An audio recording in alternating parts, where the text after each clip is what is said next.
Hello everyone, lots of rain today, lots of wind tomorrow, and oh yeah, much cooler temperatures as well. Lots to talk about, so let's get started. Starting at 8 a.m. this morning, and this is going to be the driest part of the day. There are a few light showers out there, but more dry than seen rain, but that is going to be changing as we go through the day. Notice when we jump ahead to noon, more activity showing up. Still gaps, but we are talking about isolated showers, and there's still going to be gaps even at 4 o'clock, I think. But I do think we're going to be seeing fewer and fewer gaps. So during the day to day, the story is going to be off and on rain. So it'll rain, it'll stop, it'll rain, it'll stop. But as we get into the afternoon, those stops are going to be shorter. And it's going to be more rain than dry, unlike this morning, where more going to be on the dry side, on the wet side.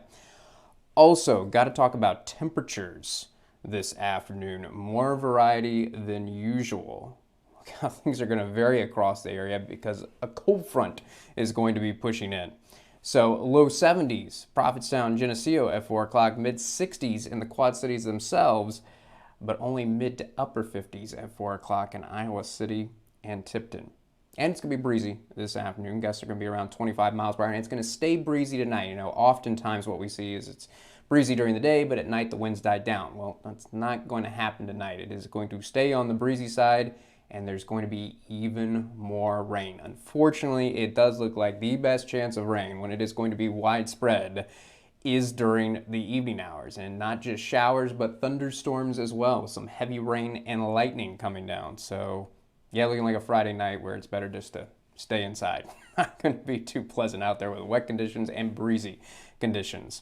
So the peak of the activity for us is probably going to be around 9, 10 o'clock or so.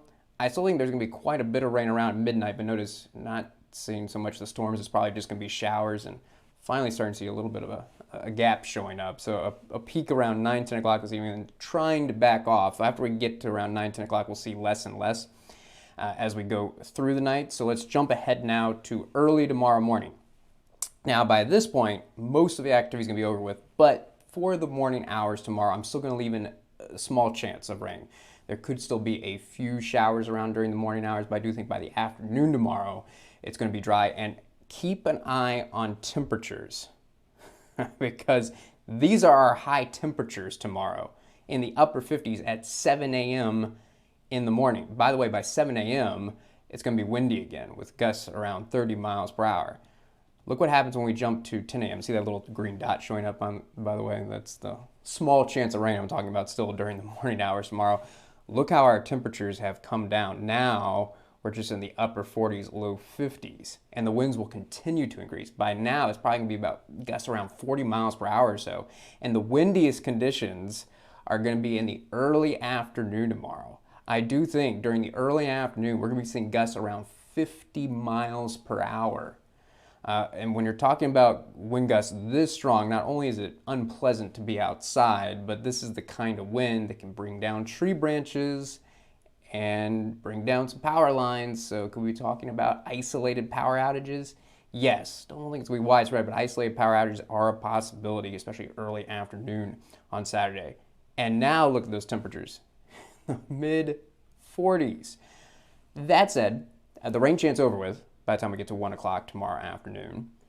And I do think the clouds are going to keep breaking up, so we might see temperatures rebound a little bit into the upper 40s as we get into the late afternoon. But even in the late afternoon, we're still going to be seeing gusts around 40 miles per hour, so still quite windy.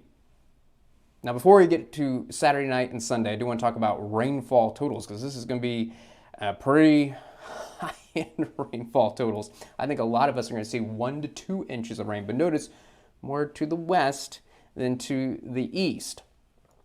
So for the Quad Cities themselves, probably around an inch and a half.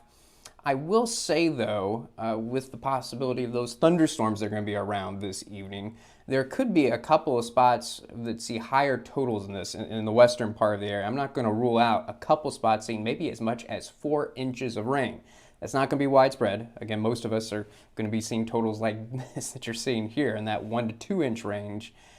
But for those that do get those 4-inch totals, particularly if that happens in a low-lying or poorly drained location, I do think a few flooded roads are a possibility this evening through the overnight hours. So do want to mention that. Another reason why Good Friday night just to be staying inside, because we could be seeing a few flooded roads.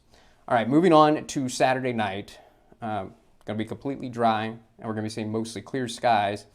And actually, temperatures aren't going to be that bad. I know after it's going to be so chilly during the afternoon on Saturday, you might think, oh man, Saturday night's just going to bottom out. Actually, these low temperatures Saturday night above normal for this time of year. We should see low temperatures in the mid-30s. Actually, it's only going to cool down into the low 40s, maybe some getting stuck in the mid-40s in the Quad Cities themselves. That's a possibility. 44 for our low in Moline. Now, it's still going to be on the breezy side during the evening hours, but really most of the night, winds are only going to be about 10-15 miles per hour. But I still want to mention it's going to take some time for those strong winds that we're going to see in the afternoon to come down. So breezy early, but a light breeze most of the night.